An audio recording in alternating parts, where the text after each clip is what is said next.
All right, guys. All right. Welcome to another edition of DMV Dealmakers Live. I'm Josh Cohen. This is John Ma. And tonight we're privileged to have, we'll call him Sir Robert Wensley. Great to be on the show. Robert, you have a really diverse background. I mean, you studied economics, finance, computer science at Harvard. For those of you guys out there that don't know Robert, I'll just give you a quick intro, and then I guess, John, you and Robert can fill us in on the whole picture here. But Robert is basically a tech sort of genius, and his specialty is real estate investing. So tonight we have one of the foremost speakers in the country who's literally making waves on his own and leaving the wakes behind him in the real estate investing realm, talking about, you know, the latest trends, the latest technology, and one of his latest inventions, which is InvestorLift, and he's made all sorts of changes to it as well. So Robert, can you tell us more about it, you know, how you got into investing and what you're all up to now? Thanks for the great intro, Josh. You make me sound a lot better than I am. So how did I get into real estate investing? I originally was planning on becoming an investment banker. That was like, you know, when I growing up, it's like all the people that had rich dads, their dads were investment bankers. I was like, that's what I'm going to do, right?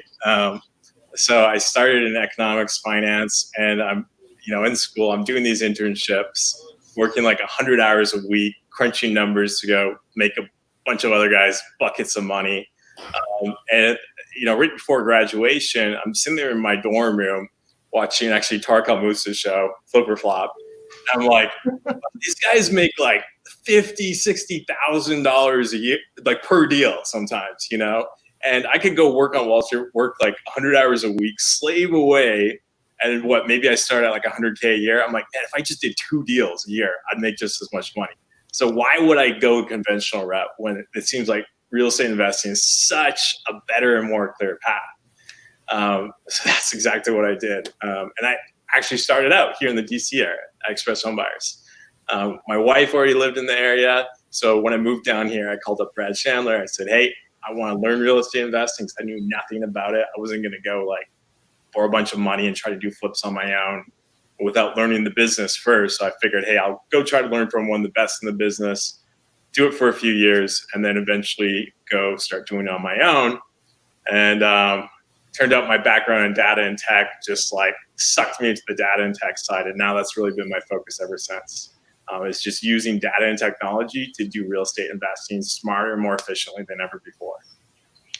John, I failed on the intro because a lot of folks don't realize, man, Robert has some of the biggest clients in the country for wholesaling. Names. Yeah. You want to let them know like what names this? I mean, it's an extensive list. I mean, are we allowed to disclose all of them? I mean, everyone knows. Like, okay, gotcha. I mean, some of the ones that we know that we're allowed to disclose is Tarek El Moussa. Hopefully, I'm pronouncing that right. But he's the guy on HGTV's Flip or Flop who's been in the media at least recently.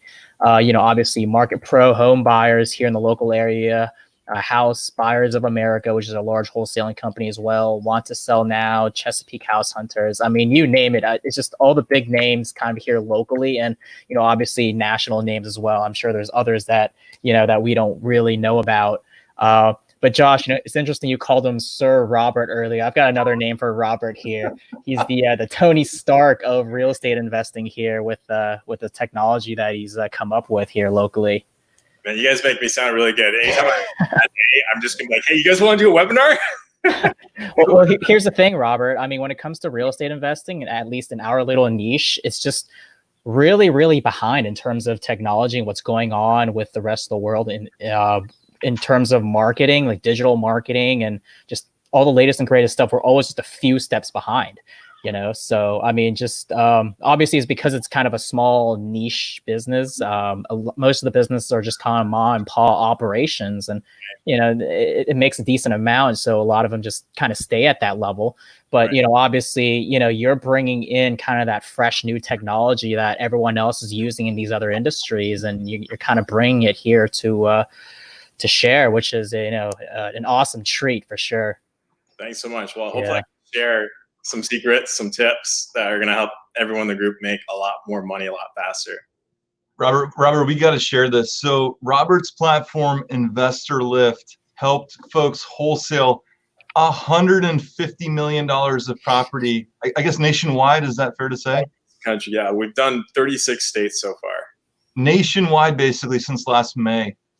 So hopefully you'll share with us tonight exactly what InvestorLift does and how did you do this? Thanks. Yeah, no, that was our first year. And this year, we can keep the growth trajectory going. I'm hoping to hit $1 billion here in the next 12 months. So that's wild. But our goal for the first year was 100 million in properties wholesale through the platform. But for this thing to really get to where I want it to get, where we're going to be using artificial intelligence, AI, like all sorts of crazy stuff that's and making it accessible to investors around the country. Really got to hit scale. So I'm gonna actually, at the end of the call, I'm going to talk a little bit about some opportunities there that are going to help investors in the group and also help us get to massive scale a lot faster, which is just going to help the entire community as a whole. That's dope. Yeah. What a treat. That's awesome. So, obviously, you work with a lot of bigger names here. Obviously, you're probably seeing a lot of stuff here that maybe some of the people that, like I said, a lot of the businesses are mom and pop businesses. They may not see kind of the big picture of what's going on, even just, kind of regionally here in the DMV, that they may not see the big picture, what's happening.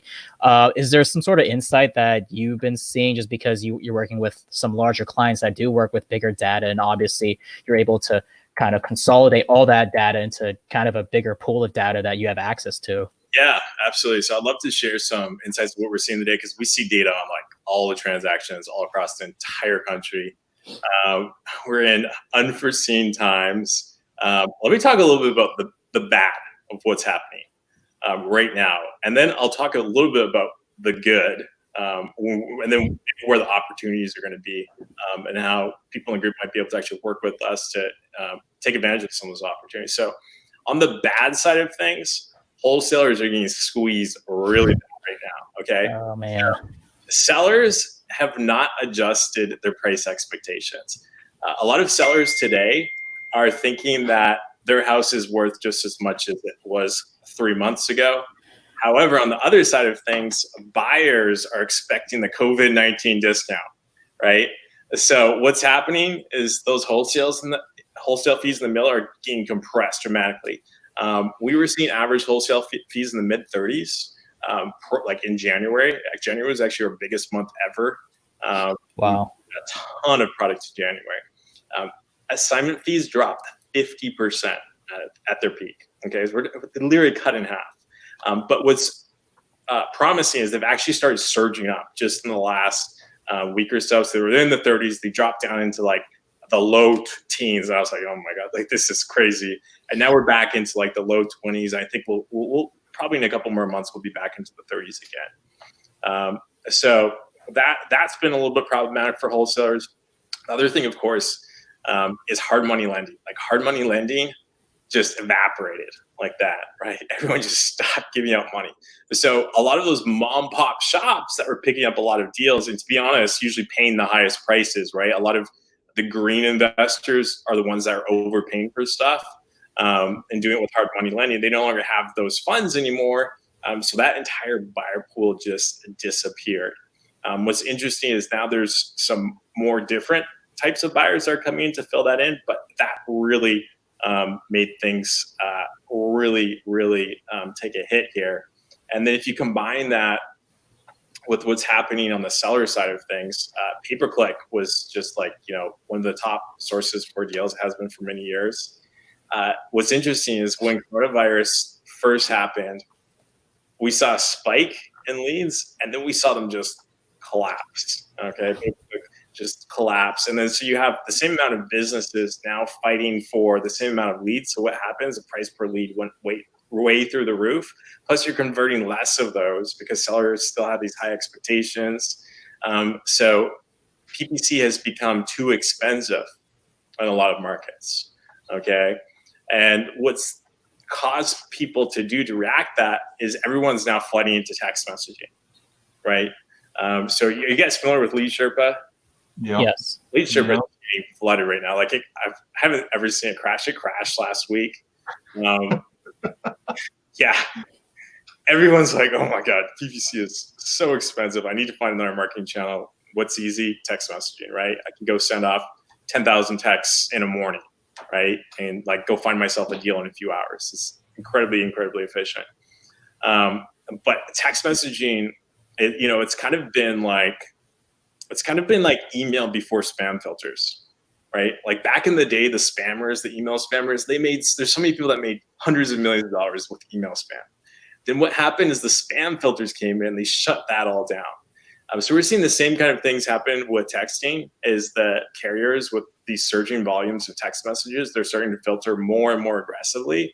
And a lot of the text messages that used to go through, a few months ago are like starting to get filtered out. We're seeing a lot of filtering there. So it's kind of like a short-term opportunity. Hopefully it'll last a few months until we can get through this like COVID-19 crisis, but definitely, I think with the amount of people surging into it, it's not going to be an opportunity for that much longer. So take advantage of what you can. So Robert, we talked about this, like direct mail, like pay-per-click sort of fell off a cliff as soon as COVID-19 hit, sort of. Yeah. Are you seeing that now might be a good time to sort of dabble back into those waters, or where do you see other than text marketing right now, what do you think is the route that investors should go? I've advised my clients to not increase PPC spend right now. I've told them, not necessarily cut it off where it's like where you're not seeing a positive return, but definitely don't increase it. I had one of my biggest clients wanted to go launch PPC into a new market because it wasn't performing in their existing market. And I had to tell them like, no, I'm already doing lead gen in that market. I can tell you, I just have to shut mine off because the numbers went negative. Okay, so PPC, like if you're making money on it, keep it the same. Direct mail doesn't make sense to do right now when you can send a text message for 2 cents and it costs you 36 cents to go send a postcard. Less if you're doing standard, you can get it down into the 20s really if you're doing standard mail and things like that. But I mean, direct mail is this interesting tool because you can get the deals that you can't get via text messaging and other channels, right? People that have landlines, like sometimes those are the best leads, and everyone's texting, everyone's calling, and maybe they're on the DNC list, so you can't call, and it's a landline, so you can't text. So everyone that else is getting hit on all these other channels, and then you use direct mail to go find someone that is not getting hit by anyone, because hardly anyone does direct mail anymore. And you can get a lot more deal volume there, and some of your best deals can come there. But right now, people, like for the last couple of months, people haven't been like, the phones haven't been ringing off the hook with people wanting to sell, right? So, if you're gonna put marketing dollars into a channel, I would say like go focus old school on like cold calling, text messaging, PPC if it can work in your market, and within probably about 30 days, we'll start jumping back into direct mail on some of those channels. Gotcha. You mentioned direct mail is not that good of a channel. Are you specifically referring to right now or just kind of in general? Direct mail has actually produced more volume of deals than almost any other channel over the course of my career. It's actually one of the best channels. You have to know how to do it right, though. Most people do direct mail wrong, and they'll get negative returns or very low returns on investment. So you really got to know what you're doing, how to do it effectively to really get a positive return. But if you can do that, then there's tons of really good, super juicy deals you can get with direct mail. Yeah, I mean, all the bigger guys, their biggest lead channel is always direct mail. Yeah. And customers dropping $500,000 per month. Robert, what do you think are the common mistakes folks make with direct mail in general with campaigns? The biggest problem is bad copy. Well, no, you got to have good data, right? First of all, like if you have a bad list, like you're dead of the water, right? You got to have a good list, first of all. You got to have good copy. Most people think they can just send anything and it's going to convert. No, it needs to be really strong benefits driven copy, because what do most people do when they get mail? They sit there over the trash can and they throw everything. Recycle it. I do. I don't even read my mail unless it's like a tax return or something. Like I'm just throw everything in the recycling. I barely even open it. You got to have really good copy. I found that the trick to have a really good copy is to have it really benefits driven. Like talk about all the benefits. Like a lot of people just say something like, hey, I want to buy your house at 123 Maple Street. Please call me. Like a lot of gurus and stuff will teach that in like the yellow letter seminars and stuff. Those kinds of campaigns get like no response rate. Okay. On the other side of things, people send these stupid campaigns that will say like final notice, like please contact us right away. Those you'll have so many people calling you, it's crazy. You're like, oh my goodness, I got a 75% response rate. But it's just people that are so ticked off and like don't even like, why am I calling? Because they're like, why am I getting this? Okay, so that's another example of bad copy. In the middle, you have people that are like, hey, I want to buy your house at 123 Maple Street. Here are the benefits, like no closing costs, leave things behind. You go through all the different benefits of selling to a real estate investor. So that way, when those leads come in, they're not garbage. They're actually leads you're going to actually be able to convert, and you'll get a good response rate. And it's not going to be crazy like those final notices, but it'll be like a true response rate where those are actually leads that are interested in selling. But the other big thing that people mess up is the mail, too small of a list. And like his response rates, like if you hit a 1% response rate, you have like crazy good list or crazy good copy. Pretty high. Yeah. And the other big mistake is people don't mail high enough volume, okay? Or enough touch points. So if you're mailing, you gotta have multiple touch points. You gotta have a big list. You gotta have good copy, and you gotta have good data. If you nail those 4 things, there's tons of money to be made in direct mail. So in terms of the copy, we're talking like a kind of long copy. What do you call this? Like a term for it? Long page copy, kind of like the old school copy, right? Yeah, it's interesting. I've tested. So if you want to do long form copy, you need to send letters, right? The problem with letters is they cost, a lot of times they'll cost more money to send. And then there's the extra step of people opening the envelope. And I've tested letters against my postcards over and over and over again. I've never been able to send a letter that outperforms a postcard. So I just send standard postcards.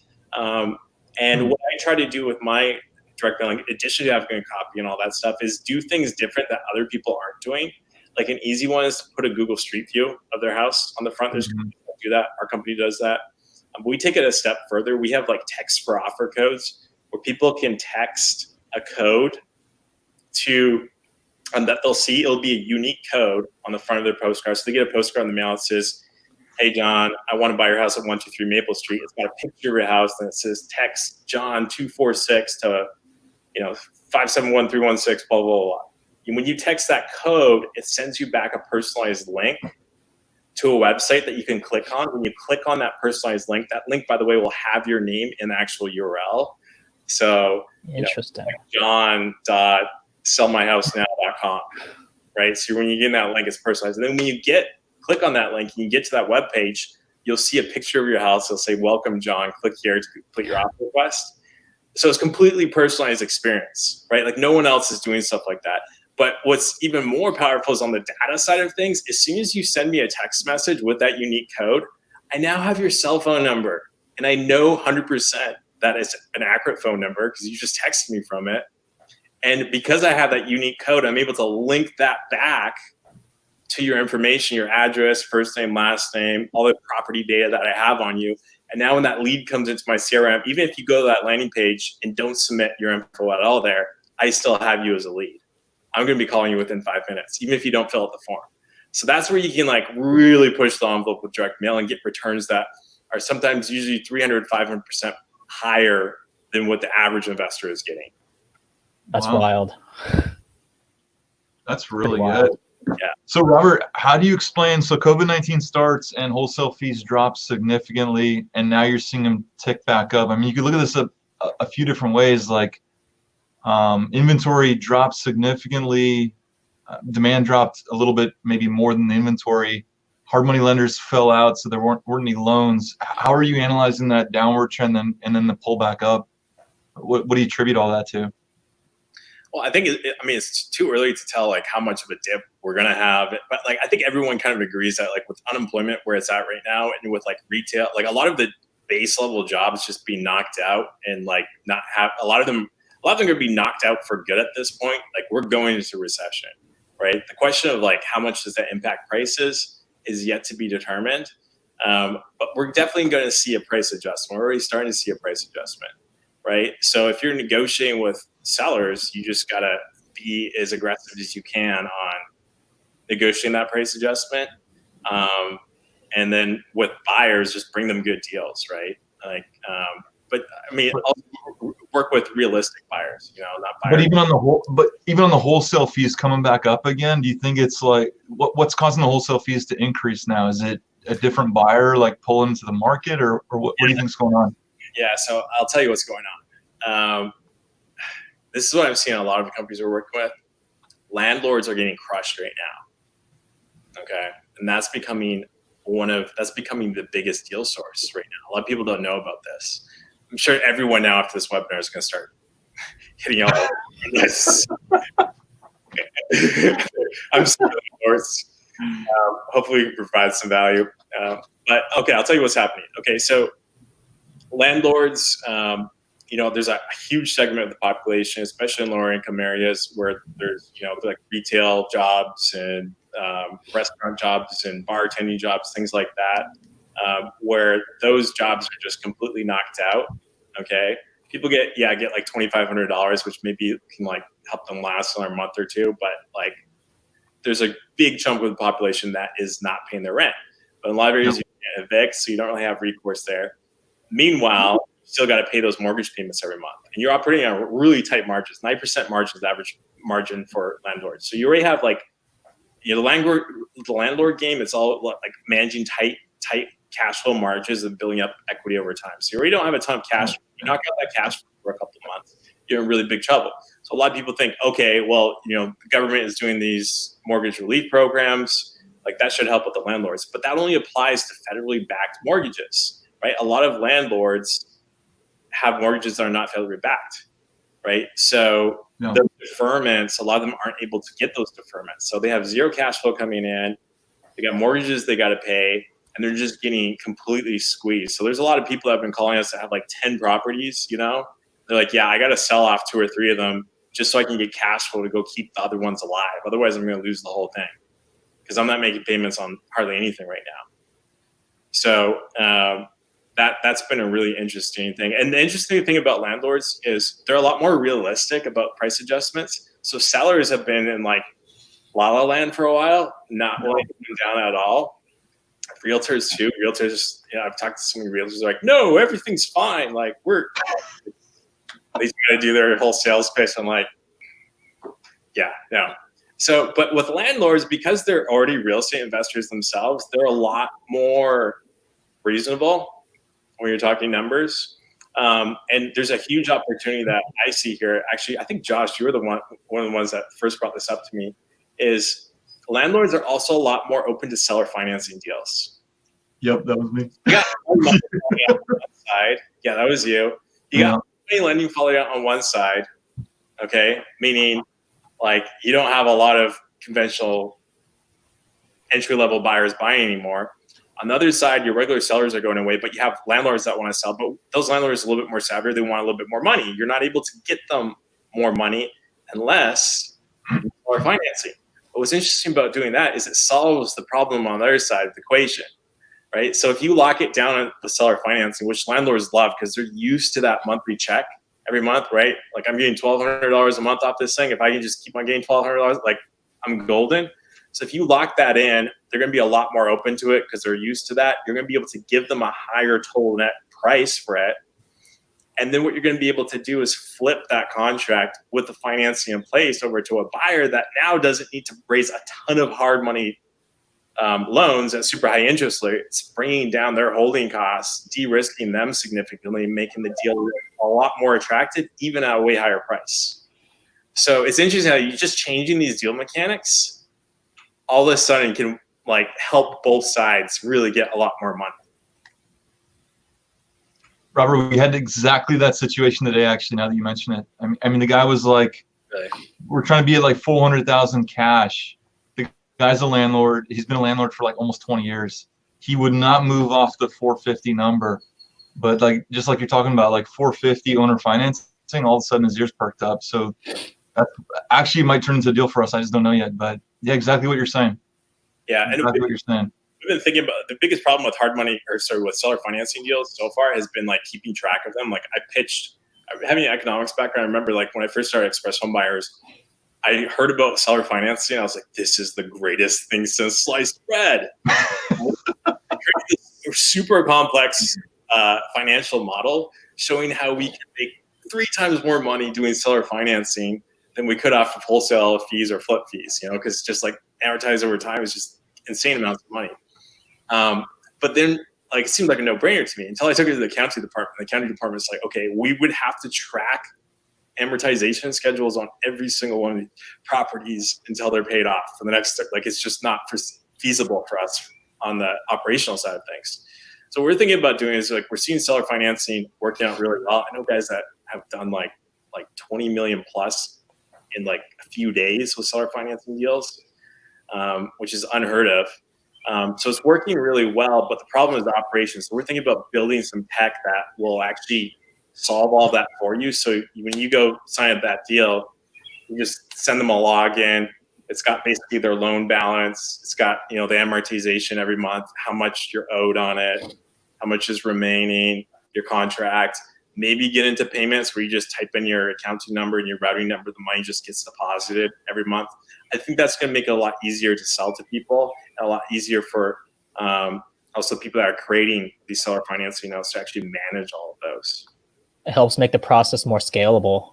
Exactly. Yeah. Whereas before, it's almost like a one-off type thing. Hey, I got a seller financing deal here. We kind of have to keep track of it in this spreadsheet. Who knows where I saved that spreadsheet, right?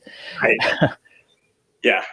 You don't want someone worrying about you losing. You actually bring up a point. So on federally backed mortgages, I've kind of lost track on this. Yeah. Is there a bailout for those folks right now, or is there any direction other than the mortgage moratorium? Do you know? They can defer payments for 180 days and then file for an extension for another 180 days, which is interesting because that's a lot of the people, the financially distressed deals, you're going to see those go away because they're not foreclosure deals are going to be gone for the next year. Whole segments, which I don't think is a bad thing. If people I don't want people to ever, face foreclosure. But deferring that, you're just deferring that a year, right? At the end of the year, if things haven't stabilized, there's going to be a lot of deals hitting the market again. Gotcha. That's interesting. So I guess, so where do you see this market playing out? It sounds like you think the prices overall could soften a little bit. Yeah. Over the next 12, 24 months, maybe. Yeah. I mean, we're in a recession, right? And, I think that one of the things that you learn from recession, if you just look at every recession in history, you'll always notice that that's when a lot of people's fortunes are built, right? Mm-hmm. So there's a lot of investors there that are hoping that we don't have a price correction, that things stay high. But I actually think it's really healthy for things to go down. I don't think anyone, if you talk to the top economists and you ask them, is the market going up or down?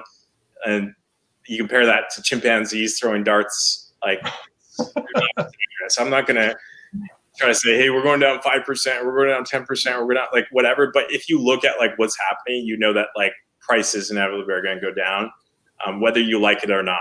If you want prices to go stay high, it doesn't matter. They're going down. So then I think you got to think about, okay, with every recession, every time you've seen these big price corrections, you see people making a ton of money, right? Yep. So you got to ask yourself, how did they do that, right? It's like Warren Buffett. He always says, be fearful when others are greedy and be greedy when other people are fearful, right? So you got to adopt that mindset. Look at the last recessions and see, how did people make money in those last recessions? Okay, so Blackstone, for example, they went out, I think a lot of people know the story. They were out there on the court steps, huge private equity fund, by the way, in New York City. They went out, and during the last financial recession, they bought up tens and tens of thousands of properties. They held them until last year, and then last year they sold off the final shares in that company. They netted a $7 billion profit. Okay, so that there's they just made $7 billion the last time this happened. You should be asking yourself, okay, how can I make 700,000 or 7 million or 70 million or maybe 70 billion? How can I take what I learned there and go apply it to my business, right? So what's interesting is I mentioned this in our last. I remember when we spoke at DC at that Italian market. Yeah. one of the things I said is, the wholesaling market, it goes up when the economy goes up, and then what happens when the economy goes down? It disappears. Okay, so my recommendation back then was, hey, we're in the strongest, best economy we've been in for years. Wholesale as much as you can, and then bank half that cash away and get ready to buy. Okay, so some of the companies I've been coaching, they've done that. They've banked away a lot of cash, and now if we have that correction, when that correction happens, they're going to have the cash to then go deploy and go buy a ton of properties cheap. Okay, now previous recessions have been the death of wholesalers, but I don't think this one needs to actually be the death of wholesalers. I think it's going to be the death of bad wholesalers, like your amateur guys that don't really know what they're doing. They're going to get wiped out, right? Because you can only overpay on so many deals, right? They'll get wiped out. But the sophisticated guys, what they'll do is they'll partner up with the big money, because the big money is going to come in, right? Like I've already had so many companies, even before coronavirus, approach me about buying properties in large volumes, right? They want to go buy 10,000 properties or whatever. That big money is going to come in when the correction happens, right? And then the thing is, there's not going to be those properties at auction here anytime the next year, because we have loan forbearance for the next year. So they're not going to be able to take advantage of that. That was kind of the hack of how they could go buy thousands of properties. So what are they going to have to do? They're going to have to partner up with wholesalers and buy from wholesalers, right? This is why our platform actually, we've been like me building this last year was a bet on this happening. I'm like, mortgages are pretty safe. There's going to be a collapse. Big money is going to get out of the stock market. They're going to want to get into real estate. They do it every single recession, but they're not going to have a lot of stuff up at auctions. I got really lucky with the whole mortgage forbearance, because now all those opportunities are done. So they're going to have to go through platforms like InvestorLift to go source those deals. So if you're small and you get your deals on InvestorLift, we can bring some of this big money. It's going to be a win for everyone. Right. So as far as I guess the average wholesaler here on DMV Dealmakers, basically they want to align with the bigger players, and InvestorLift seems to be kind of that bridge between the two. How else can say the average wholesaler just kind of be on the winning team in this market? Yeah, so I think you need to, now is the time to go invest. Well, first of all, I think you need to have the right mindset, there's going to be huge wins and huge losses that are coming. So you just got to decide, hey, am I going to be the type of person that's going to get knocked out from this, or am I going to be the kind of person that sticks through, right? And then be really smart. Like Josh, you were telling me earlier this week how you were bidding on a deal and there's 15 other wholesalers you're going up against. Right? I mean, that's ridiculous, right? Everyone's fighting over. Now, whoever won that deal didn't actually win, right? Because they probably way overpaid for it, probably not be able to find a buyer, right? It's people like that are going to get knocked out, okay? So you can't just go out there and just sign up deals just to say you signed up a deal, right? Because if you don't find a buyer, it's just going to waste a ton of your time. Make sure you're sticking to solid numbers, and just get ready to actually grind. I was talking to one of my clients last week. He said, look, it takes 3 times as much work to do a deal right now. So instead of firing people right now, I'm actually hiring more people so I can keep my deal flow constant, keep on moving deals, keep on grinding.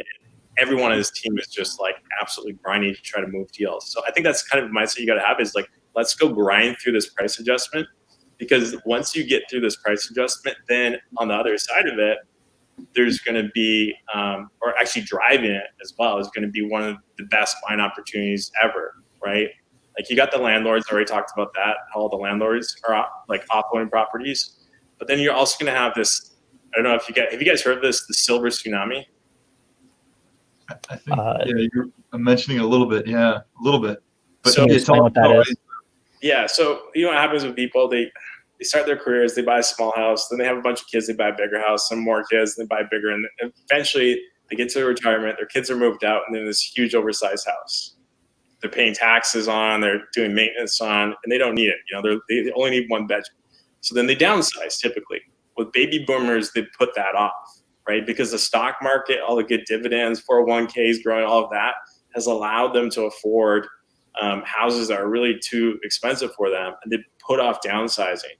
So I think you're going to see a ton of those properties in the market. So you can go start tapping into, older baby boomer buyers.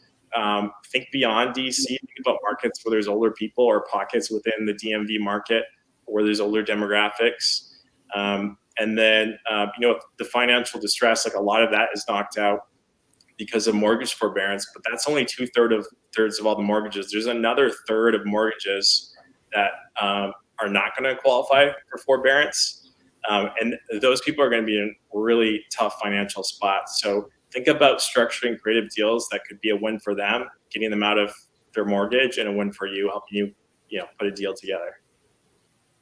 So Robert, what kind of deals are you seeing people want to buy right now? Like what kind of numbers are we talking? What kind of deals are they buying? Even where are they buying? Yeah, I mean, it's all over the place right now. I can't really get I don't look at the photos of which properties, so like that would be probably a question for like Market Pro. I mean, could you classify it in terms of like, you think they're like light rehabs, like just paint and patch type rehabs, like 1 month projects, or what kind of stuff are you seeing? There's a couple of things that are happening. First of all, the coasts are getting hit a lot harder than Middle America. I think the media and politics drives a lot of that because, on the coast, you have more Democratic people, and they're watching CNN and MSNBC, and it's all like doom and gloom all day long. So they're really scared, and no one wants to leave their houses. And then in Middle America, everyone's watching Fox News, and everything's a hoax, right? So you have the polar opposites. So, on the coast, because people are more scared, things are dropping a little bit more. I would say that, ultimately the real thing that really is determining whether properties move fast or not is just how good of a deal it is. And then financing, like if you can get financed into a deal, like that's a shoe-in. Give us something practical though. Say a wholesaler right now is dealing with a seller, and how would they price something? I mean, you can't go off of a comp that was, say, 3 months ago, or maybe you can, I don't know, but there's got to be some sort of adjustment factor. What would you kind of recommend to kind of adjust the pricing to? Yeah, I try to get for at least 5% more is what you did 3 months ago. I think if you do that, you should be able to move it. I don't think people are expecting much more than that. Some people, Josh, you've asked me, like, do you think we're going to see 10%? I don't know. Maybe we will, maybe we won't. It really depends on a lot of factors. But if you can get something for 5% cheaper, and I mean, that really adds up. That really sweetens the profit margins. It makes deals a lot more attractive to investors. Yeah, I'm not sure if renovation costs have changed much. I think materials might have. I'm not really sure. Maybe you can talk about that, Josh. But I notice a lot of contractors are starting for jobs right now. So I think some contractors may even work for a little bit cheaper. So maybe there's a little bit of, you can kind of adjust the numbers there. I honestly think, John, a lot of that though is, well, first of all, about 30% or more, maybe 30 to 35% of the materials are coming from China.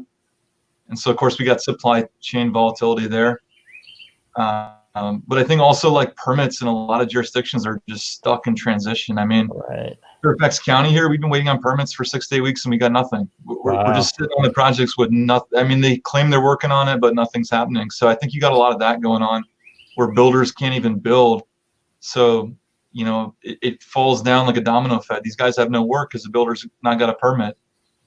I mean, for us, all that we were working on more like recently was stuff that got approved pre-COVID. So anything that wasn't approved like pre-COVID, we're pretty much sitting on. I think that's why you get a lot of contractors that are, hungry for work right now. So interesting. I'm thinking you could actually, Robert, to negotiate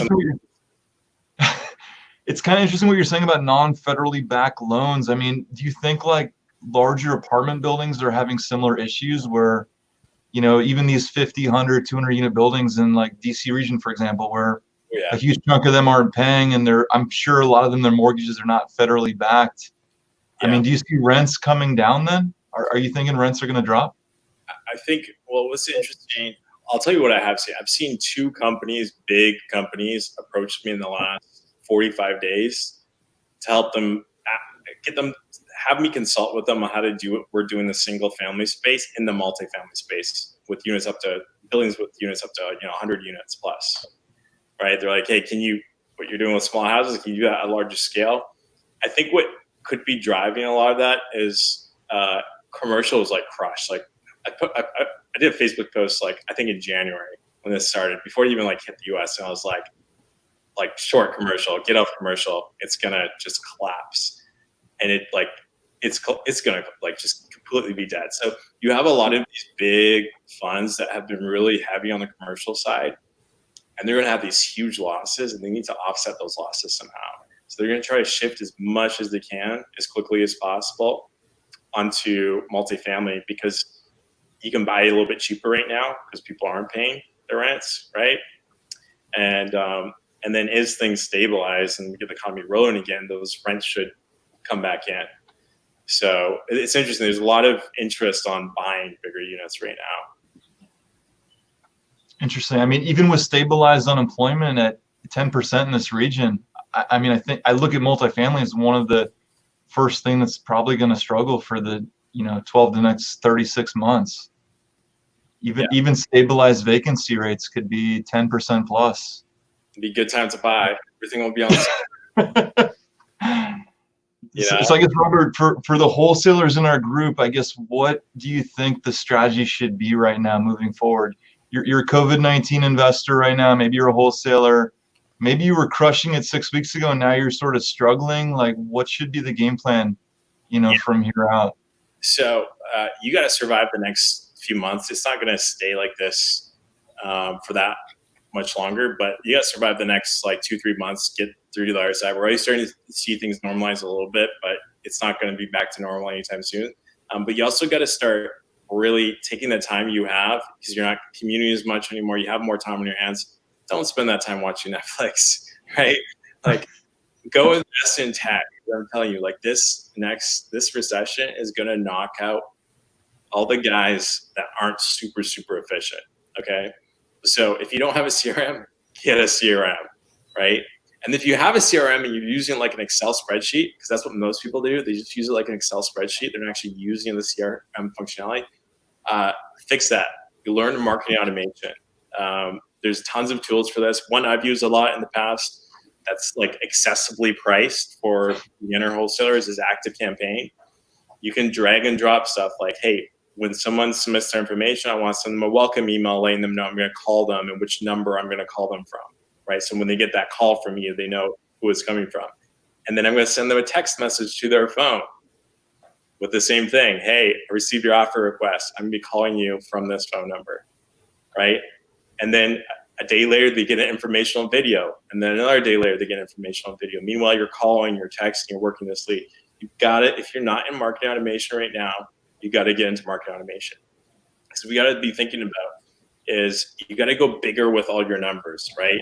If you're mailing or texting or calling 500 people a week before, try to do 5,000, right? And to do that, you have to get more efficient. So you have to do marketing automation so that you can grow your funnel, but then handle way more leads with the same amount of time as before. So that would be probably one of my biggest tips. Definitely double down on tech, definitely learn about marketing, learn about marketing automation, and just really invest in your tech and systems. And that's what's going to help you get through this. We have a Facebook comment. Someone asked, what can be a practical way to have a good number of buyer investors and a better way to have a faster disposition when you have a property under contract? Yeah, this is that's interesting. Okay, so I'll get into something. I was going to say this for the very end. Actually, we're getting pretty close. But okay, so one of the things that we've been doing at InvestorLift, if you're not on InvestorLift, go sign up right now. Go to InvestorLift.com and just go sign up. If you sign up in the next 24 hours or so, I'll give you an invite to actually start posting deals. What we've been doing over the last 8 or so months is we've been building one of the biggest buyer databases in the entire country. If there's a buyer out there, it's in the millions right now. If there's a buyer out there, we have them in our database. Okay. But then with buyers, there's always something interesting. A lot of people, you might scrape someone's email somewhere and it's okay, this person is a buyer, but are they actually a buyer? Okay. So then the next thing that we did is we started scoring all these buyers. So every time they interact with the deal if they're like on our website looking at deals a lot, making offers, RSVPing for open houses, attending open houses, buying deals, and actually putting cash down. We score them all based on that. So we know pretty much all the buyers across the country, number one, and number two, how good of a buyer each buyer actually is. Now, up until now, our software has been exclusively for the biggest wholesalers in the country. We've been charging 6+ figures per year for the software, and also a cut of the assignment fees in addition to that. Okay, so it's been really expensive. We've had to do that because developing it's been so expensive, right? Like top of the line Silicon Valley tech engineers are not cheap, right? Like you can't fund this charging $100 a month. You got to charge $10,000 a month. But now that the product's pretty much built out, we're actually going to be opening up one of the most important functionalities, and that is deal posting. So probably launching tomorrow, if not tomorrow, probably the next day. When you go to InvestorLift.com, you won't just have the option to go bid on other people's deals. You'll also have the option to post your own deals. Wow, that's really awesome. It sounds like what InvestorLift is turning into is kind of like a centralized area for wholesalers to kind of collaborate and post deals to. Because I mean, let's be honest, when it comes to wholesaling, it's almost like this gray market type thing where it's like you're selling these deals underground through a buyer's list. And it sounds like now that you have InvestorLift, it's turning into a centralized location where we know exactly who's got what deal and what's out there. Absolutely. Where we're going. So Robert, you were saying like you have like, I think it's like 40,000 buyers or something. Is that right? Or just in the DMV area. Yeah. Wow. Just in the DMV. Amazing. Yeah. Now wild. There's like this log curve is what we call them of like the quality of those buyers. So up at the top, you have this very small subset that's really good and active. And then you have this like falling off of like tons of other people that really like they're buyers, but are they buyers? Maybe they buy a deal every 5 years. So there's a high number, but that's why we introduced scoring, is to really identify like who are the best buyers. Because where we're going with this is where things are really going to get interesting, is once we have everyone all posting deals in the same place, and then we have everyone making bids all in the same place and transacting and doing their deals through one central repository, then we can start building up really strong data sets that will allow us to be predictive in our deal analysis, right? Because no one really knows what a deal is gonna like. Can I find a buyer for this deal? Like imagine if we had data on everyone else within a 50-mile radius that had done a deal there. We know exactly when they're exiting their deals, so we can kind of create a like statistical probability that there's going to be a buyer ready to go buy that deal. And then before you even go sign that contract, we can give you kind of like a deal score, like, hey, thumbs up or thumbs down, whether or not you're going to be able to get a buyer at this price. Okay. So it's kind of like harnessing the data of everyone to make the entire industry a lot better. Building all that tech costs hundreds of thousands of dollars, but if we build it and we open it up for everyone, and everyone chips in a little bit, we're going to start off with 1% of assignment fees, and all that's going back into developing this. Okay, so 100% of our profits just goes back into making the product better and better and better. And then we're all going to get a lot better, and a lot of the people that would get knocked out are not going to get knocked out anymore. So it's like everyone's going to win. Yeah. So I'm kind of curious, where's this database coming from with all these buyers? That's our secret sauce. Gotcha. Okay. Ways of finding who's buying, but I mean, there's a lot. You can go buy lists of buyers. You can go on ListSource and go download buyers that have bought properties, run a skip trace, and build a buyers list. Gotcha. Okay. What we're going to do in the first iteration when we open up deal posting is if we see deals, so posting is going to be free. There'll be no charge for posting.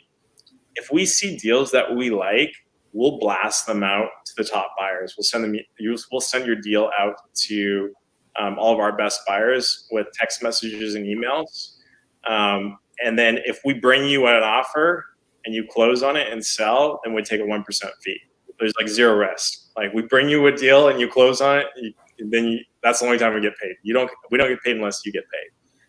But we're going to be selective about which deals we put up because we want to keep the quality of our list strong. We don't want to like give everyone posting privileges. This is why originally we only opened it to the biggest shops.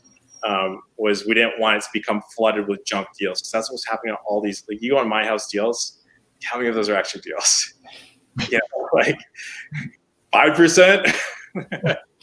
Right? We're trying to keep in the like 90% plus range. So if you post deals on there and they're good, we'll push them out to our buyers list and get you buyers. So our goal is to make it so you don't have to worry about finding buyers anymore, because we already have them. We'll just put your deals in front of them. I have to ask you this. So there's a lot of predictive algorithms out there, a lot of platforms that are trying to predict like when a seller is going to sell. How good do you think that technology really is right now? I use it. It's pretty good. Yeah. It's very expensive though. Really expensive. Like you're talking about like hotpads.com, or like there's a bunch of them now. No, I work with a guy. He used to be on the data science team at Facebook. He left Facebook. And partnered up with another friend of mine who was a house flipper. And he's like, hey, there's so much real estate data out there. I could create a predictive model that wouldn't just predict when someone's going to sell, but would predict who's going to sell below market, like where are the flips going to be. And they've created these models, and they'll model it. They'll predict who is going to actually sell below market. We'll buy that data for our clients. Clients then go target those people. And we've gotten millions of dollars of deals doing that. Would you say it only works for like a certain type of client though? Is there a certain profile that it works well for, and then other profiles it doesn't really work at all? Yeah, I mean, if you're going to run that kind of marketing campaign, that's like a $50,000 plus, like just like entry level cost is like about $50,000 to run a campaign like that. So it only really works if you're doing, a few $100,000 a month. But when you do it, like the returns are really good. Like you should be getting 5 or 6x on your money. Interesting. So you just got to get to that level. If you can get to that, like if someone's at that level right now and they call me up, they say, hey, you can run one of these campaigns, I can do it. It's just going to be really expensive. But you do get the money back, like unless you suck at sales, I can't help you there. But assuming John, you get the money John, back. you had a question. I was interrupting you. Oh, I actually had the exact same question. I was just kind of curious, how exactly did you come up with that? Was it based on behavior data, or, I'm just kind of confused what you would look at to predict these things. I mean, you can look at, what you do is you get any data you can get your hands on, right? Like I know there's companies I know that are buying data from like Home Depot, like permit data, like there's tons of different data. Then what you do is you feed that data into your models figures out what correlates patterns to predict, and then you take those, and those become your training variables, so to speak, or your features in your model, and they use that. Yeah.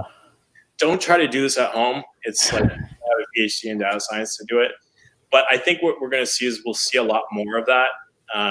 We'll see that becoming more commoditized in the future, because right now everyone's just buying data from ListSource, and they're getting foreclosure data, and like everyone's hitting the same list. But a lot of the deals are not on any of those lists, and the only way you find them is with machine learning and AI. So I think it's not really accessible right now for average investors, but it's going to get there. But it'll probably take I don't know, at least like 24 to 36 months before it's accessible for mainstream investors.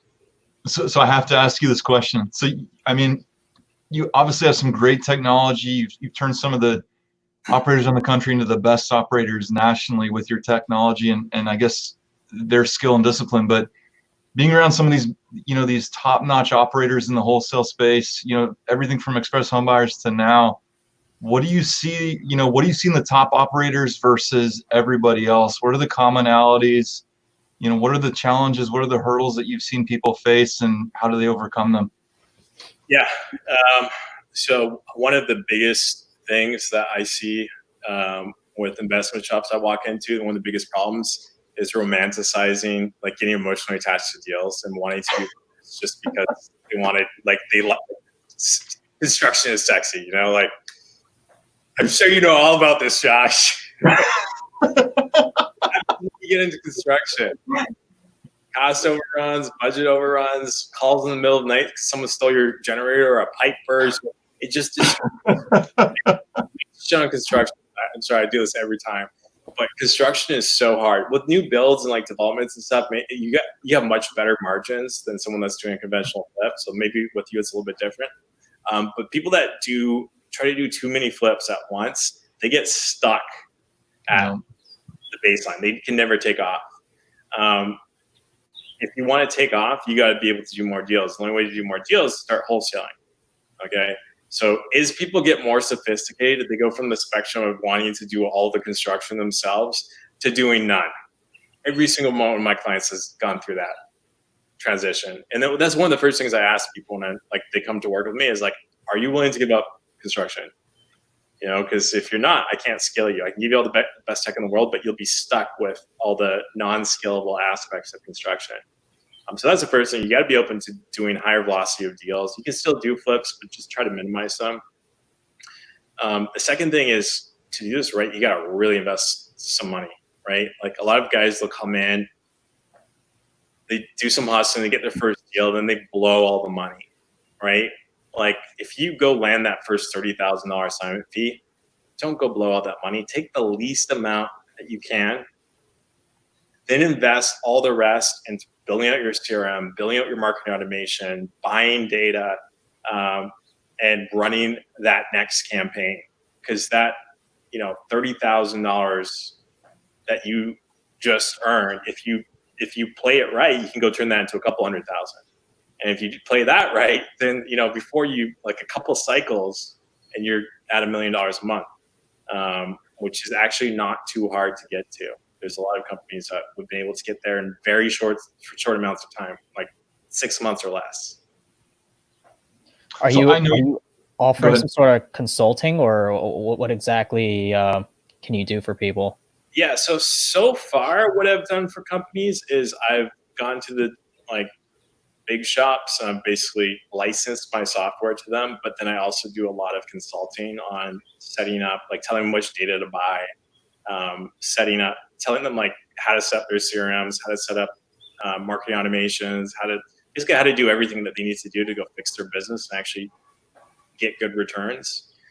So I kind of just package that in with my licensing fee. It's like, hey, if you buy my software, you get 24/7 access to me, which sometimes I regret because my phone rings every single morning at 7 a.m. Yeah. So I'm not sure if you want to talk about pricing for the software, but just kind of roughly what range of a wholesaler would it make sense for them to, buy the software or get consulting from you? Because, if they're maybe just doing a deal every 2 months, that's probably not enough volume. Yeah. Is maybe a deal a month enough, or is that just kind of the starting point?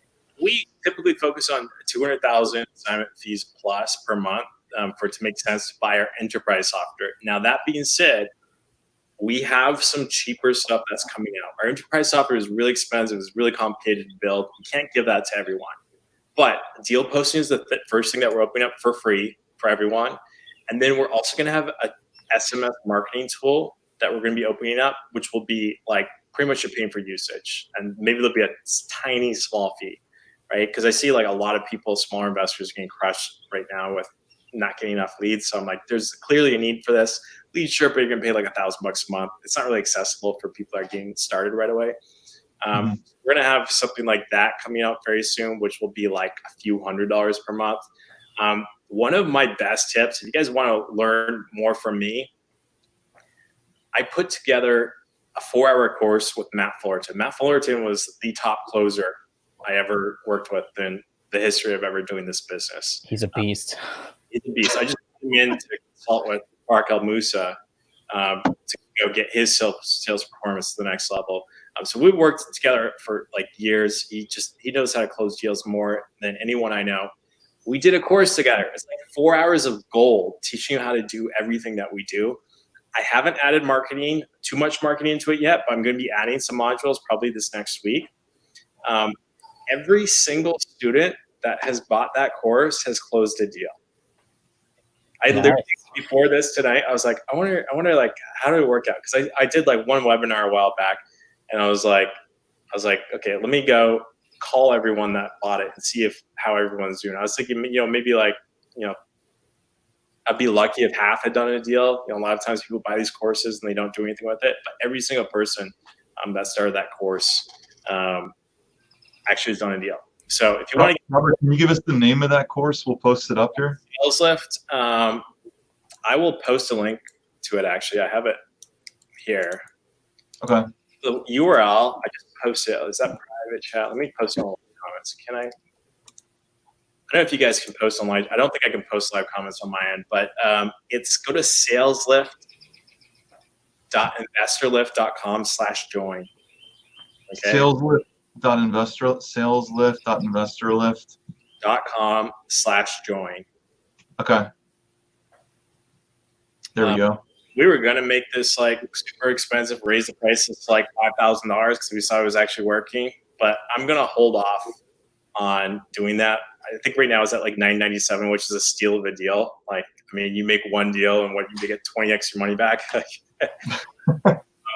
Yeah, get that. I mean, that's going to be the best thing for you. And I'm going to add a bunch of content probably in the next week, specifically talking about marketing, where I do like click by click, like, hey, here's how to build a killer marketing funnel that I know converts because I've tested everything. I know exactly like how to get a 60% open rate on an email, you know, like what to put in the subject line, what to put it, and everything to actually get leads converting at a much higher rate. Awesome. Sounds like you guys, there's a lot going on in your head. You got big plans for InvestorLift. You got a lot of ideas, and there's a lot of platforms coming out to support investors. Is there anything you can talk about in terms of upcoming softwares or just kind of the big picture? Or yeah, we have some big stuff coming, really big stuff. I can't actually talk about it yet. Oh man, covered everything I talked about. Teaser. NDAs, you know, all this stuff. So there's some really big stuff that I'm working on. I can't talk about yet. But for now, to get started, like, you know, sign up for InvestorLift. If you have deals, post them on there. Get that SalesLift course if you haven't already, because that's probably the best resource to learn how to actually, like, the no bullshit way of learning how to actually do deals. And then we're going to have more stuff coming soon. As long as you're an InvestorLift user, then like when big stuff comes out, we'll send you emails. We'll notify you when some of these really big opportunities come along in the future. So Robert, I know you're a numbers guy, and you've probably thought this all through, but when you look at like a profit and loss statement for the average investor in the group tonight, yeah, how much do you think they should be spending percentage-wise in marketing? How much percentage-wise in technology platforms? You know, how do you think the average investor's sort of P&L should break down for expense? Good question. So a really well-oiled wholesale shop should be able to have at least 50% profit margins. That's what I truly believe. A lot of people rack up their overhead way too high by like opening big, huge, fancy offices, setting commission structures with way too much of a base and not commission focused enough. Just spending just way too much money. If you have a well-oiled machine, you can probably hit 50% margins on the revenue bringing in. Now, with marketing, you want to be targeting, like a good marketing campaign should give you $4 to $6 back for every dollar you get in. A really, really good rock star marketing campaign, sometimes you can get $10 back for every dollar you plug in. That doesn't happen very often. You see that like here and there. So just track everything. Like if you don't have a ton of money, just do it in Excel. Every time you run a campaign, okay, how many people did I hit? What was my cost per prospect for data, for skip tracing, for everything? What was the total cost of my campaign? Then when you get a deal, take those numbers and link them back to that campaign that you ran and keep track of your return on investment for every single campaign, okay? When you first get started on campaigns, a lot of times you're not going to get great returns, right? You might get $2 or $3 back for every dollar you spend. No. That is normal. What you have to do, the way to fix that is with what we call A/B testing, okay? So with A/B testing, let's say I'm sending direct mail or sending text messages, anything, right? Different wording is going to have different response rate and different conversion rates, right? So let's say that I'm sending off a postcard, you know, on my first postcard, I say like, like get cash for your house, you know, and I'm not getting a great response rate. What I'll do is I'll take half my list, I'll send them that one, which we call the control. Then I'll create another one where I'll create a variation of that, you know, like sell your rental property fast for cash, you know, like whatever, like I'll create some variation of that title. Half of my prospects get one, half of them get the other. And then when I get my leads and I look at what is my response rate on each of those. And then when I get my deals in, it takes a little bit longer to get deal data, but when I get my deals in, I can see, okay, which one of these is actually producing the best. Then you take the winner, you do the same thing over again, create another variation. So you just keep on picking the winner, picking the winner, picking the winner, picking the winner, until you go from, you know, maybe getting $2 back for every dollar you spend to getting $5, $6 for every dollar you spend. And then you have kind of the secret formula in this machine that can just print you money. So would you say like 10% of revenue should go to marketing, or do you think it's a higher number than that? Or what would you recommend for the average wholesaler? I mean, a lot of businesses don't have really strong marketing campaigns, right? So a lot of businesses is going to be like 30% maybe, you know, like that's realistic. That's what I see a lot of the times. That's usually your biggest cost center is your marketing in this industry. Now, this is really important. Here's how you offset those costs. You create a new revenue stream. That new revenue stream is lead sales. Okay, the average shop is going to close 3% of deals, right? 33 leads come in, you're going to close one deal. That's the average shop. A really well-oiled machine will close 1 out of every 10 to 15. Okay, that's with like a really well-oiled machine.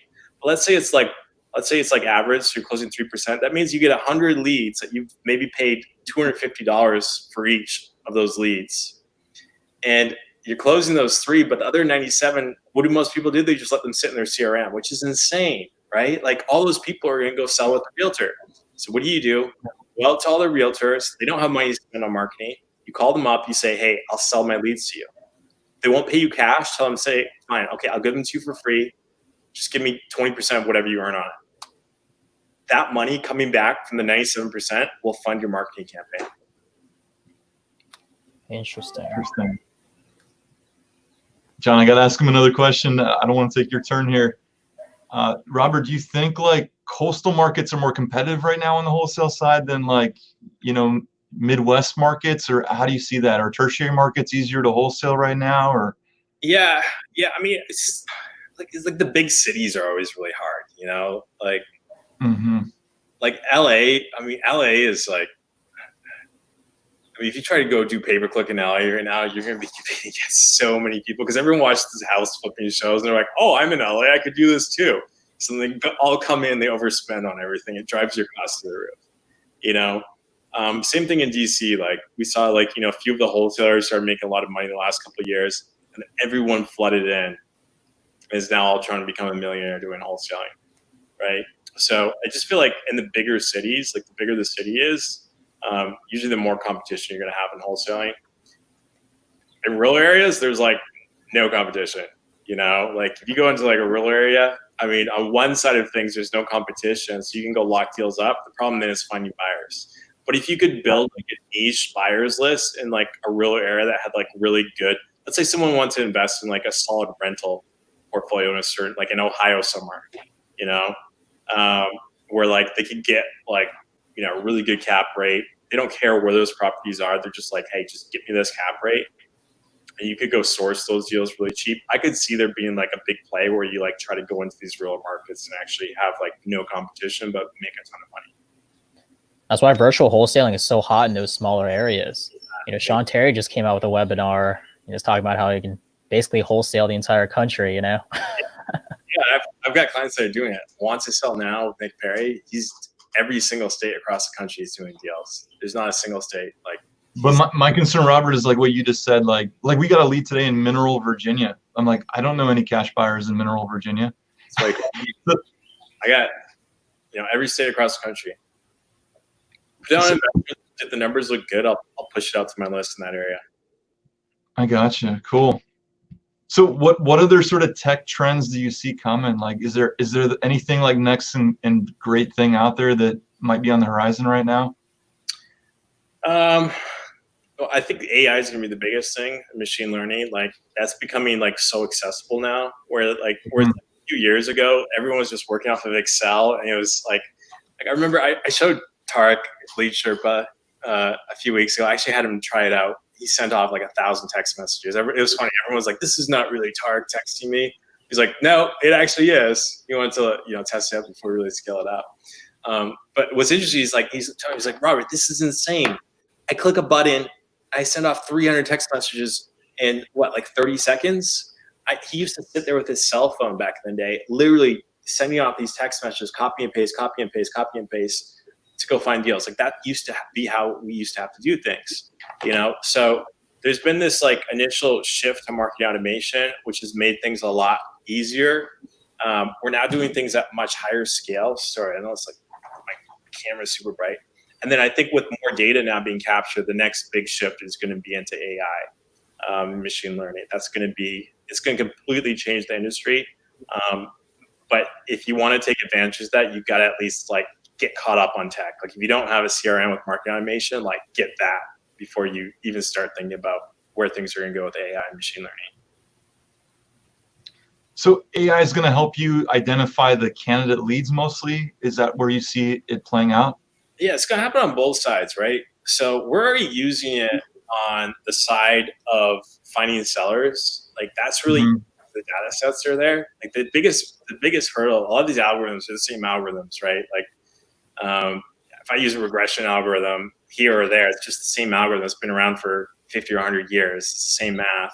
It's just finding the right data to feed them to actually get a clear output and find clear signal. So on the seller side, we have that. It's expensive, but we have that. And it's actually really easy to do. But I think we're going to see it on the buy side too. The problem is we don't have data sets. That's one of the reasons why I've been building InvestorLift is like there's no wholesale data set out there. If we all get together and all wholesale together and all are contributing our data to that data set, then when you have a deal, I could actually predict who's going to have the highest probability of buying it. Instead of you have blasting out to 15,000 people, I could say, here's the 10 people that have the cash and money and are ready to buy this thing. Just call these 10 people and one's going to buy it. Interesting. It's like technology. If I'm understanding this, I mean, technology is going to play a huge part in lead generation.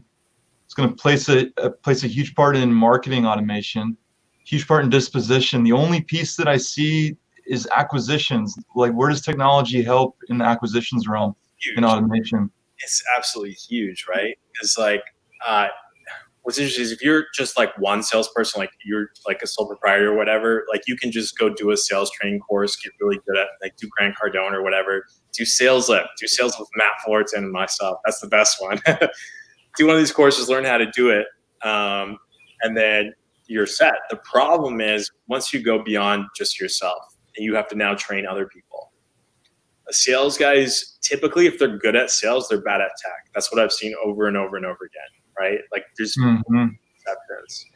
So, and it's usually hard, really good salespeople. It's hard to get them to stick to a process and to do things at scale and to actually make money. You've got to have a process. So what you can do is you can use the technology to, number one, make it stupid simple to do that sales process, right? Like when our leads go through the sales process, I would say 80% of the emails and text messages are automatically sent off without the salesperson having to do anything. It's just like, okay, the deal's moving through these different stages and there's these messages that are going out on autopilot. So me as a salesperson, if I'm super disorganized, I don't have to go remember to go text and email every lead, right? Another thing you can do is like walk people, like setting up Salesforce right now for a client. And like when the lead comes in, it comes to stage one, there's like 4 fields they have to fill out and here's the directions. Then goes to the next stage. Here's 2 fields you have to fill out. Here's the directions. Like each stage, it's just very, very stupid simple. So just simplifying things, making them more efficient, making them more repetitive. That allows people to get better and better at them. And then that's going to increase your sales performance. I think the automated marketing part helps with the acquisition as well, because say you have an appointment booked, you can easily have something in your pipeline that, maybe mails them a physical booklet or something that's kind of meant to be, kind of like a credential type thing. So, they're opening it, they're reading him like, okay, this guy's pretty trusted. It's basically another sales letter in that booklet, and that'll help convert, that'll soften that person. And when you're there, you're just ready to sign. You know? Exactly. Like, I mean, I love working with Tarek because he's such a well-known face that when I send out all these videos, he prepared this whole bank of videos that go out to every single lead, right? Sent from Tarek at tarekbuyshouses.com, right? So now I've taken his sales skills and his rapport with people and now scaled it up at zero cost, right? So he's like building rapport and building like convincing people of the different reasons why they should sell without a realtor and sell to him instead. And like, I don't have to have the salesperson do the perfect pitch or have the perfect rapport because I have all these marketing automations in place that I know work and are tested and proven. All the common objections are already handled. So they're just not even objections at all when the sales guy, goes to that house. Absolutely. Yeah. I have to ask, does Tarek actually go to the houses for acquisition, or like at what point was he doing that? I mean, the funny thing is Tarek was actually supposed to do this webinar. Right. I had him booked for today to come on, but he's such a busy guy that, it's like you get him booked and then before you know it, he's like flying on a private jet to some big meeting in Vegas or whatever, like he's a pretty high profile guy in the coaching space and the flip space on TV, all of that. So he doesn't go look at a lot of the deals himself personally. But he is doing some right now because he has more time because they're not really filming that much right now. So for the first time in probably years, he's now actually looking at some deals. And we're also experimenting with a lot of new technology that he wants to he likes to like try stuff himself before doing it, like having his entire sales team do it. So when we introduce these new technologies, like Lead Chipper, for example, he's like, I want to see if I can get deals off this. He jumped on Zoom with me and we literally like 5 hours went through like 1,000 text messages and just like blasted them out, put them all into different statuses. And he was like, this works. Let's do it. Let's scale it up. And then we bought a list of 500,000 people the next day. So I think if you're a business owner, it's important to be hands-on, but be hands-on when it matters, right? You should train your people to be able to make decisions and trust them to make decisions. But when it comes to like architecting the machine, that's where it makes the most sense to actually spend your time. For sure, 100%. So the reason I was asking was I was kind of curious what the seller's experience would be when a celebrity comes to their house and says, hey, I want to buy your house. Like, I'm just kind of curious how that scenario plays out.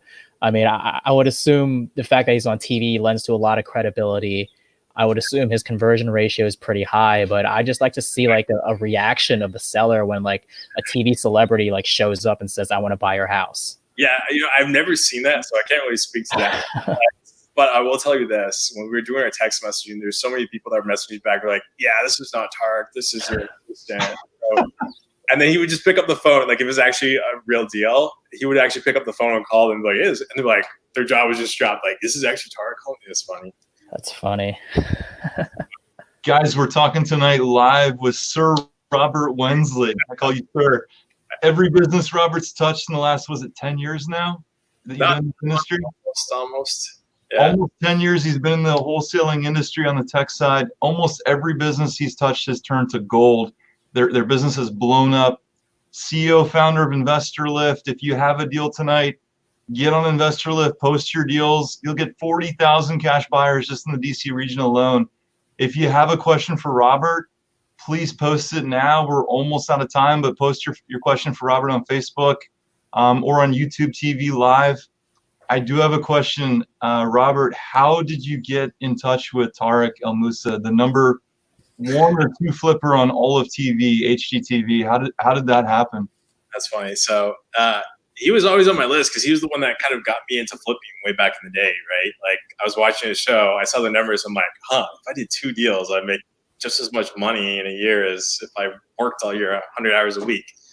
So he was always at the top of my list, but I know that like when you have these goals, you don't want to just go straight to them, right? Like you can't just call Tarek on the phone and just have him like he'll just be like, who is this? Why are you calling me? Like it's not. Actually, he's a nice guy. He'll probably be nice to you. but you're never gonna find his phone number. That's what, you know. First of all, I needed to have an opportunity, right? So when I started InvestorLift, I didn't start with big, huge mega clients. I started with Market Pro. Actually, was the first client that I had. And they didn't even like have their own office when I started with them. They were like sharing an office with another company. They were running a pretty good shop at the time. But the numbers were like, in the volume of deals wasn't anything near what they were doing. You know, we've been able to get to this year. It's just been like record breaking, the amount of growth they've had in the last year or so. Really great company, by the way. If you want to buy deals, go to Market Pro. Really, really solid sort. The numbers on their deals actually make sense. A lot of other companies, their numbers are crazy. So I started with a small company that I could use as a use case. And then I used that and the success they were having. People started seeing them having more deals to go sell to a few other companies, right? And then once you have a few big companies and you have metrics and data, then what you can do is you can reach out, and now it's not just like, hey, buy my software, I'm awesome. It's like, hey, here's some concrete data and here's some concrete metrics on, you know, like how much volume we're doing, average assignment fees. Like, here's 3 customers we've worked with that. By the way, here's their cell phone numbers. You can go call them right now, talk to them, and they'll tell you what the experience has been like working with us. So I put all of that together first. And then the second thing is I didn't try to reach out to Tarek. If you're trying to get in touch with high-profile people like that, you want to go through someone that they work with that is going to have a better probability. So I put together some numbers, charts, graphs, pitch, all of that, and sent it to Tarek's business partner, Pete. Pete is the like behind the scenes number guy that really, I think he started off first as like the lender that was backing Tarek. He's very successful in the like portfolio business, building up this massive portfolio of rentals. I think he has like almost 100 doors in his portfolio now. And also has a mortgage business, and then also works with Tarek. So he's a really busy guy. He's a numbers guy. I sent him some numbers and turned out finding a meeting with him. Then I had a second meeting with him and Tarek's assistant. And Tarek invited me over for dinner. That was the third one. And then it was deal done. And now Tarek probably texts or calls me like 20 times a day. Wow. I don't mind, you know, like it's cool working with him. We're going to do some incredible things in the months ahead. Like, I can't talk about them. I can keep things confidential and like what I'm doing with each client. But I'm going to say this. Watch Tarek. He's about to blow up. I'm telling you, just watch what's going to happen to this company. Also, if you haven't seen his show, shameless plug, check it out on Amazon Prime, Flipping 101. Great show. Nice. In terms of the stuff he's going to do, are you talking about in terms of investment projects or some sort of publicity course, something like that? There's a few different things, but gotcha. Yeah. So Robert, what was that conversation with Tarek like? I don't know how much is confidential, but what did you tell him to be like? You know, he's got to do InvestorLift. Like, I know you must have wowed him with some sort of data. I'm just assuming. I mean, to be honest, I think I made him realize that he doesn't like doing construction. Right? Like, who wants to do construction? I mean, you know, it's like kind of like this necessary evil. But when you're so busy, like, I think his last coaching course sold like $250 million. Like, that's on one product. And then he's got, like, all these other businesses going on as well. You know, he's so busy. His time is like super, super valuable. So he doesn't have time to go deal with contractors calling him, telling them a pipe burst in the middle, right? Like that's the opportunity cost on that is so high. We're at that level. So he was already thinking about, like, you know, how can I wholesale more? And I showed him our software. I'm like, here's the way to do it. Because everyone wants to wholesale more, but they're like, how do I find buyers? How do I, like, engage them, send my deals to them? Like, we have the full package solution. You post your deals here, people can submit their offers, generates the contracts, sends off text messages, emails when, you know, people make offers. We blast out your new deals to your buyers. Like, it just manages the entire thing for you. So he's like, okay, this is the final piece. He was actually thinking about building something like it before I came to talk to him. So I think it was just kind of like a no-brainer. Like, he was already thinking about building something like that. And then I approached him. I was like, hey, I already got it. Like, what's the thing? Wow. And when do we get him on the show now? Is it like 2 more weeks? I'm going to try to get him in the next couple of weeks. He's got so many things going on. I was really hoping to make it happen today, but it'll happen in the future. Sweet. In the next couple of weeks. I can't promise anything though, because super busy guy. But we'll make it happen sometime here in the hopefully near future. Awesome. Good stuff. So guys, 10x your return with InvestorLift, or is it 15x? It's a big X, but 10 or 15x your returns with InvestorLift. We're here with Robert Wensley, Sir Robert Wensley, the CEO and founder of InvestorLift. If you guys have any more questions tonight, please post them up. Last question I have for you tonight, Robert. What's the next 10-year vision look like for the company? Where do you see yourself going? What's the 10-year vision? I can't really reveal everything. Everyone's gonna be trying to copy me, but I think I'm far enough ahead to just give you the overarching idea. I mean, the overarching idea is like when I came into the space, the reason why I decided to go down the tech route instead of going down the conventional route of doing deals myself, because that was my plan when I started. My plan was like, hey, I do 2 deals a year, that's 100K a year, and like I'm all set. So the reason why I went to the tech space is because as soon as I got into this industry, I was coming out of finance. Financing is like super efficient marketplace. Okay, super like the spreads between the buy and sell, they used to be huge. Now they're like a fraction of a cent. Right? It's just super technology because of the fact that you're just basically trading money and assets all day has made that marketplace as efficient as possible. Back in the day, that used to be call orders and sell orders, and it was essentially not nearly as efficient. So I came out of that. I saw how and now they're into algorithmic trading and everything. It's like crazy. But I came out of that seeing how marketplaces can be really efficient, and then I came into the real estate flipping industry, and I was like, this is so inefficient. Oh my God, so much opportunity here. Right? You have a two-sided marketplace. Why don't you use technology to make it more efficient? Why don't you use data to make it more efficient? So essentially what I've been trying to do over the last few years, and the reason why I've been successful in the stuff that I've done so far, is I've just made that marketplace transaction as frictionless as possible, right? And just enhance it with data, enhance it with technology. And every month we're making it a little bit less of a friction transaction, removing more of that friction until we get to the point where it's just like the smoothest thing ever, and you can pick up your phone and sell your house for cash within literally 5 minutes, close on it, have the money in your bank account, be done, and the marketplace just completely determines the price of everything. Or if you want to invest, be able to get on your phone and within 5 minutes go invest $100 or $100 million. Have it automatically allocated where it's going to get the highest returns, things like that. But yeah, basically just making the marketplace more efficient. That's the future of InvestorLift. And then anyone that partakes in that is going to benefit, because as you make marketplaces more efficient, people that are investing in those technologies reap the benefits. And if you don't believe me, go look at all the people that did algorithmic trading on Wall Street. They all made a killing. So imagine if you had that in the house selling business before anyone else. Makes a lot of sense. Where does commercial investing play into that, or does it? Do you think commercial will become part of the platform, or? Well, no, I'm saying all that. You gotta pick your lane. I mean, it's an entirely different beast. It's not a commodity asset. It's not like shopping malls or like a commodity that are easy to comp, like houses and. That's true.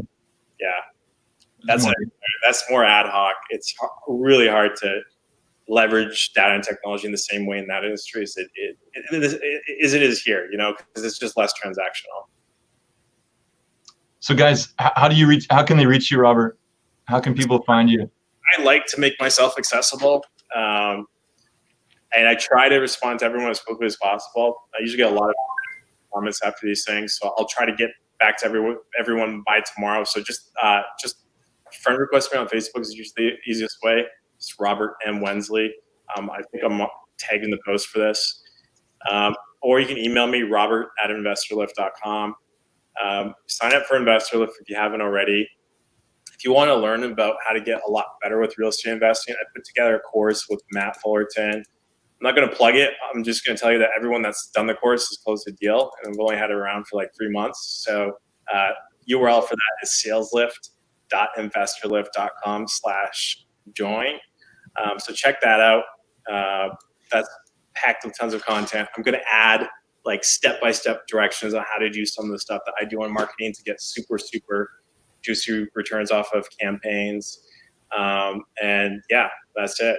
That's about it. It's been awesome being on this show, and hopefully I've added a lot of value. We went through like so many different things, talked about like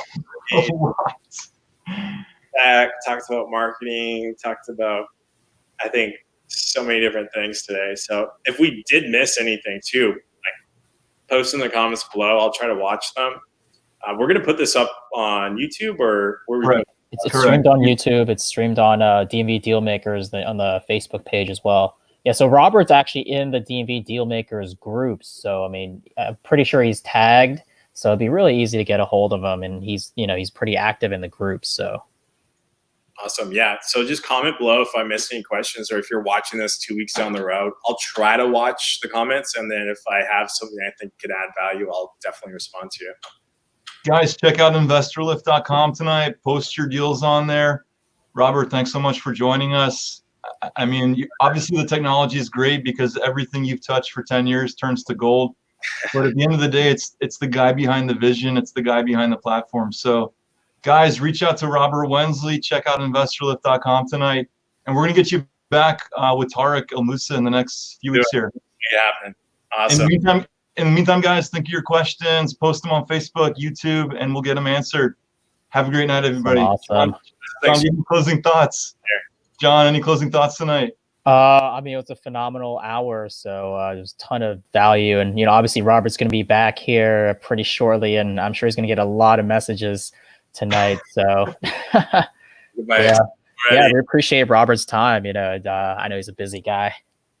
Yeah. Thanks much, all. Talk to you guys soon. Okay, sounds good. Thanks so much, guys, and we'll talk to you hopefully in a few weeks, and hopefully I'll be able to jump on with Tarek.